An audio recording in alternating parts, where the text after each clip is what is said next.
Rohit Sharma India captain ఓపెనింగే batting వస్తాడు. Power play మొత్తం పవర్ హిట్టింగే చేస్తాడు. అయినను పీకేది ఉంటే పవర్ ప్లేలనే వీకాలే. అది ఓవర్లు ఆడింది అనుకో ఇక మీరు మ్యాచ్ మర్చిపోర్రి.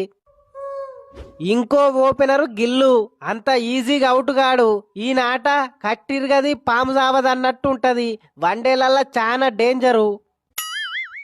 వీళ్ళిద్దరిట్లల్లా ఎవరు అవుట్ అయినా గాని కొహ్లీ ఎత్తాడు. అందరు కత్తులతోని ఓడిచో విషమిచ్చో చంపుతారు. ఇతను ఇంకో రకం సింగిల్స్ తీసే చంపుతాడు. శ్రేయస్ అయ్యరు హాఫ్ సెంచరీ వేయంది అసలు అవుటే గాడు. చివరగా ర్యాంపేజ్ రాహుల్ అంత ఈజీగా ఓటమిని ఒప్పుకోడు. ఈ నలుగురు ఐదుగురిని చూసుకుంటే సరిపోతుందంటావు.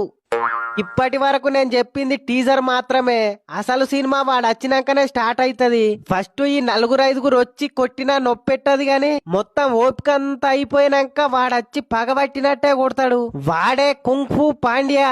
వాళ్ళ ఇంట్లో ఆడోళ్లతోటి లొల్లి అయితే వాళ్ళు చూసుకోవాలి గాని ఆ కోపం అంతా మన మీద చూపిస్తాడేంది బ్రో.